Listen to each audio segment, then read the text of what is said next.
Well, welcome to Community Focus here on Channel 6 TV, Central Kentucky. I'm Kenny Fogle. I'm glad you could join us today.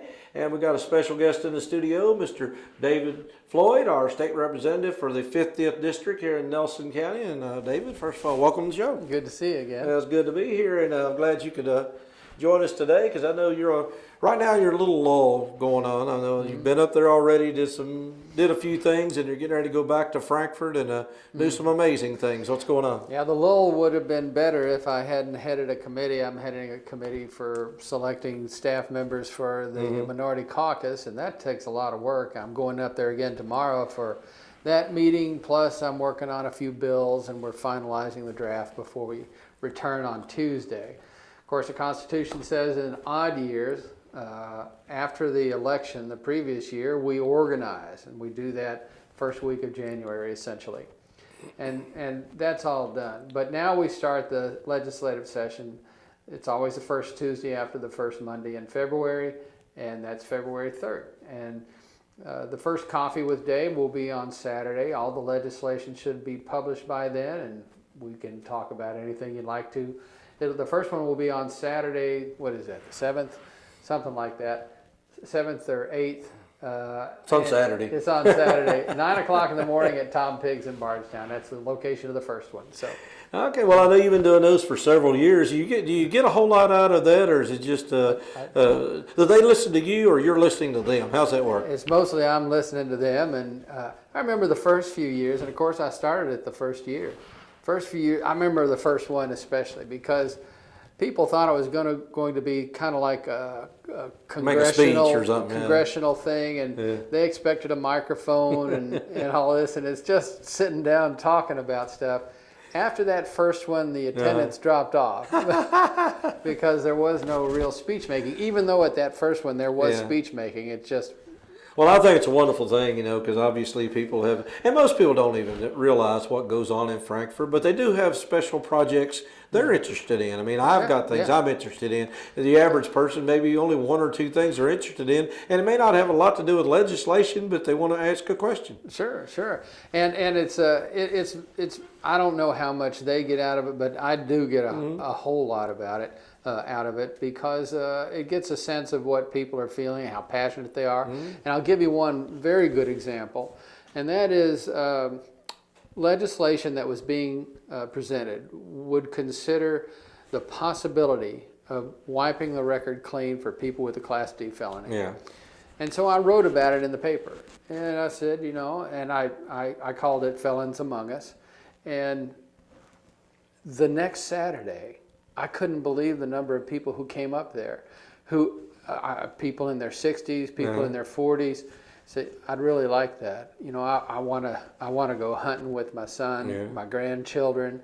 I want to just wipe my record clean. I just want it off my record. That's all. And of course, we're not talking about people convicted of very serious crimes. This is Class D felony, just above a misdemeanor.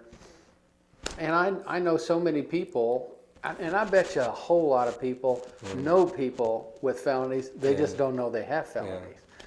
And they're restricted in the work that they can do. They're restricted in the things that they can do with their own children at school.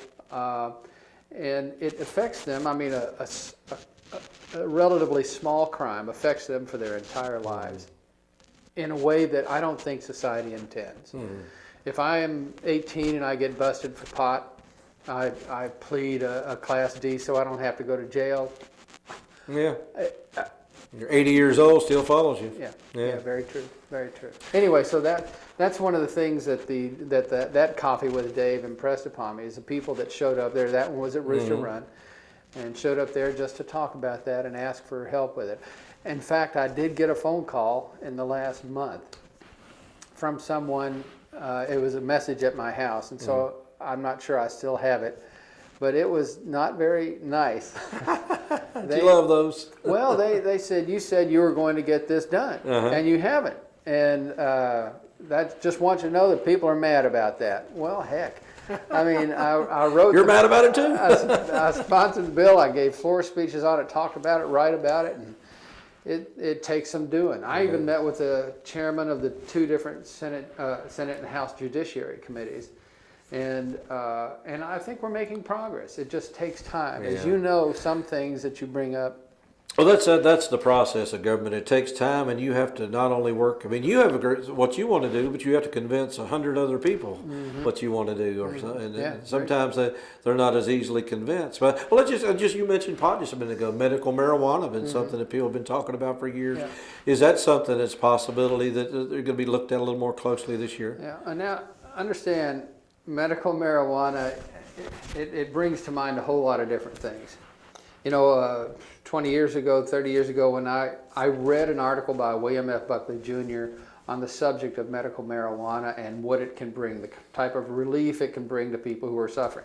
This is a very conservative person, William F. Buckley Jr. And so I started thinking about it a bit more.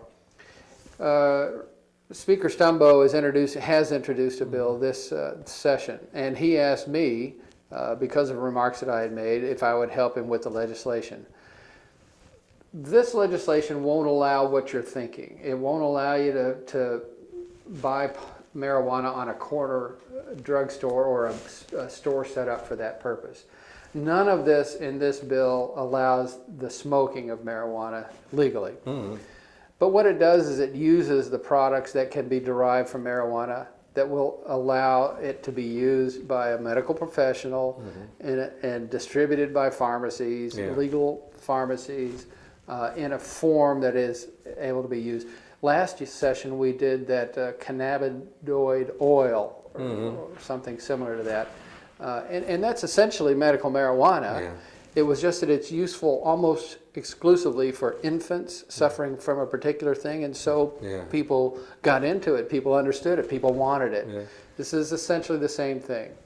Now, I have heard from the advocates, the people who want medical marijuana, they say this bill is awful because it does not allow smoking. Yeah. And I don't know, Kenny, if we'd ever get there, but those states that have implemented that kind of medical marijuana use, it's kind of a joke because anybody can complain about any malady. The method of distribution is very casual, and so it's essentially legalizing marijuana, which is another matter, but not what Well, we're I considering understand the here. sale of pizzas really went up in Colorado. So. And Doritos. Right? And Doritos, yes. But at the same way, you look at the medical advances. I mean, just like tobacco. I mean, it's decreasing in use, but now they found that tobacco is actually a good ingredient to solve Ebola. I mean, something as similar as that. Who would have thought that 10, 15 years ago? I remember when they established over in western Kentucky, I think it was around Owensboro, somewhere, huh? and they established a place that would examine the use of tobacco for various things, and it does have some almost miraculous qualities that are available in it.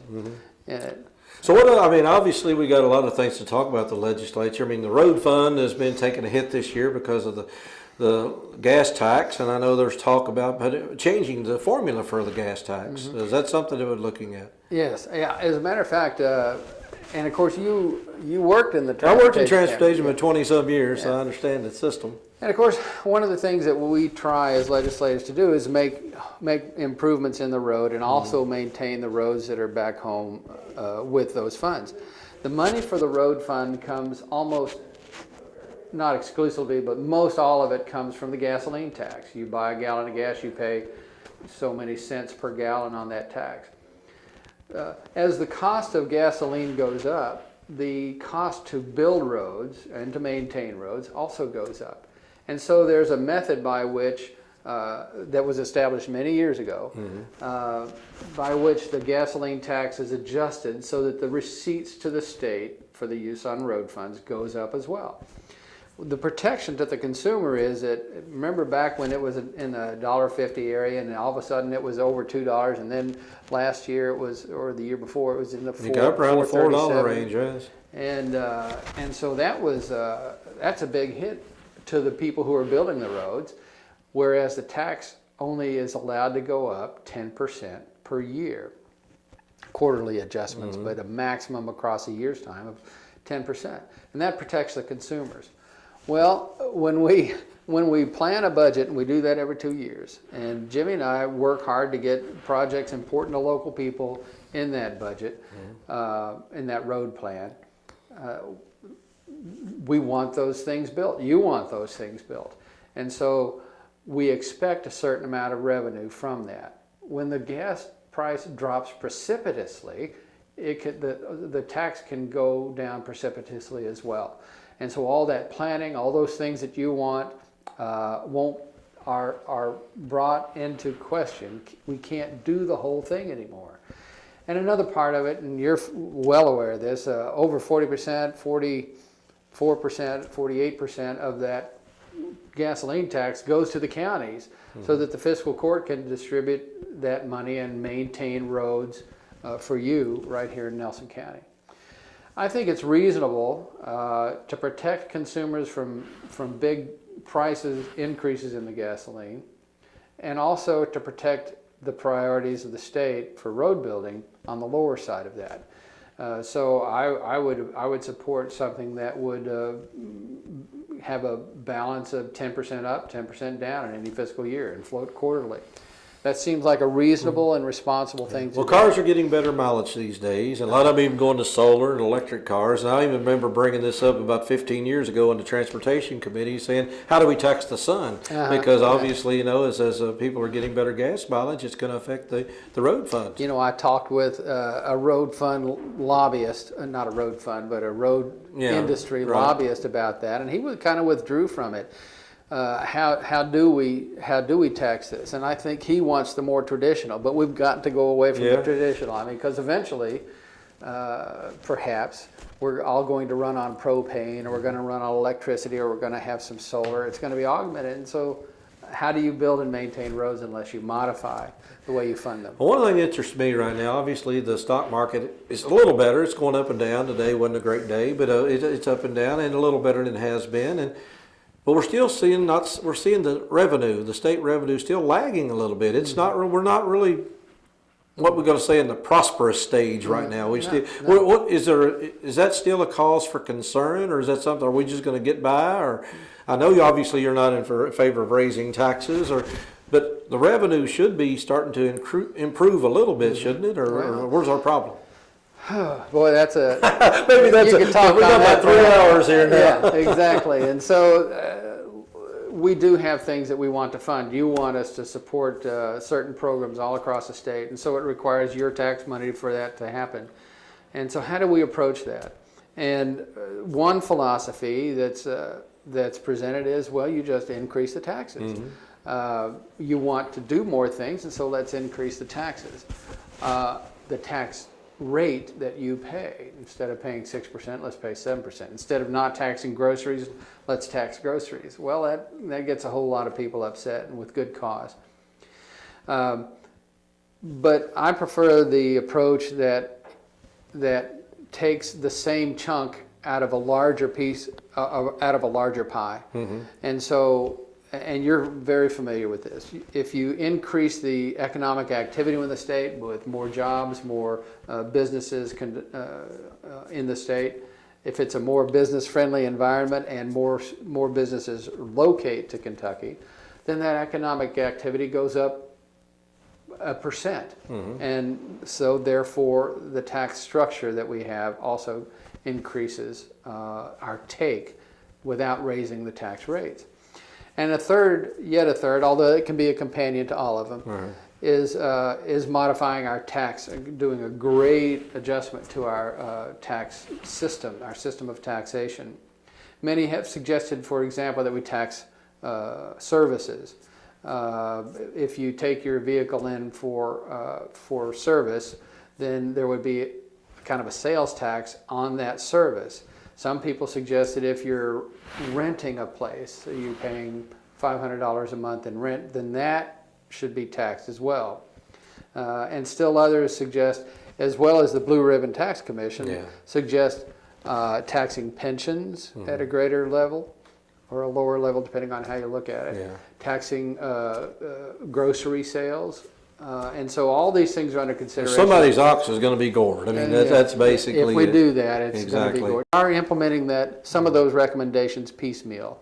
And so one bill will be up during a year, and one of those will be done. For example, one of their recommendations was a bourbon barrel tax credit. And we finally got that done in the last legislative session. Now, if you live in Casey County, you don't care about You that. don't care about that. Or if you're passionate about it, you might care Exactly. about the other side. You might be the other way. Exactly. Yeah. So it depends on what part of the state you're from. Yeah, so tax reform is necessary. It's just very difficult. Yeah. It's not an easy thing to do. And of course, I think that if we increase the business activity in the state, we'll also increase our receipts and therefore be able to do Well, what do you see as the biggest accomplishments going to come out of this particular session? Do you see any bills that we need to know about? Well, we've covered some of them, but another one that I probably will write a column on because it's misunderstood. It's the local option sales tax. I know that those who are for it say the local incremental tax for success, Right. for Lift, transformation, yeah. lift. But and I tend to support it, but I'll still call it lost. Look, it's the system whereby in Nelson County, for example, if Nelson County wants to build a senior center or if they want to build an indoor swimming pool with other athletic activities available there, then build it. But instead of having the state pay for it or a percentage of that, then let's build it. And so the fiscal court in this case would present an option to the taxpayers. Say, we want to add 0.5% to the sales tax on everything sold in this county, and we're going to do that for 10 years, and that will bring us this much money, and then it'll go away. What do you think, people? And then the people vote on it. They vote yes or no, and if most of the people want it, then we do it. And I like it, as I mentioned in the chamber coffee.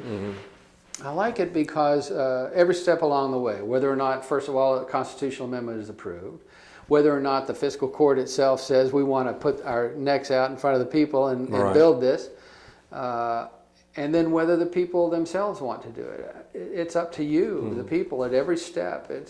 And the biggest attraction to me is that it decentralizes power. It takes power away from Frankfort and puts it back in the local communities. And I don't know about you, but I really resent the phrase, we're the economic engine that drives Kentucky, and that comes out of northern Kentucky or out of Jefferson County. And so we need these projects. We need the huge amount of funding from the state, but that means that you and I are paying for their whatever, you haven't said it. Well, I'd like to get you back in here a few more times during the legislative process, and obviously you're going to have your coffees, but before you go, I'm going to let you sell me on one thing that I'm still, and I'm sure there's a lot of people out there don't understand, and I'm one that's on both sides of this issue, and obviously education is a huge issue. It's one of the biggest costs, charter schools. And I know that's something you've been interested in many years. So sell me, what's the good about charter schools, and maybe what's the negative too? We can take both sides. It's kind of a bigger issue, and I haven't been a big proponent of that. What I have been a proponent of in a big way is the ability of parents to choose where their children go to school. To make it easier for children around here who want to choose St. Joseph or Bethlehem or parochial schools, and not in a direct funding way. Yeah. But as to charter schools, people, I don't think they really understand that charter schools are public schools. If you and I wanted to build a charter school, to start a school that focuses on this or that, we would go to the Nelson County School Board, and we need to get their approval. Is it basically just contracting out a school? I mean, if you want to put it in a simple form. Yeah. The biggest objection, the people who object the most to charter schools are those who are in the KEA, the strongest union in the state. And they don't like it ostensibly because it takes resources away from the public schools, but remember, charter schools are public schools. Right. One of the reasons, perhaps, is that charter schools are not union members. The teachers who teach there come there because of the pay and the benefits, but not because they'll have a union negotiating for them. Well, would their pay and benefits be relatively the same as what they are right now? If we want the good teachers, we're going to hire the good teachers, and we'll have to pay them. Okay. Maybe even more. Okay. And of course, a lot of so many things that the government does are good, but could be better. Some things that the government does can be done better by private enterprise. Exactly. The public school system is critical, and we dedicate the huge majority of our general fund revenues to education in Kentucky, and that's the way it should be. But I think that parents should have a reasonable option of where their child goes to school because they know their child better than you and I do. Okay.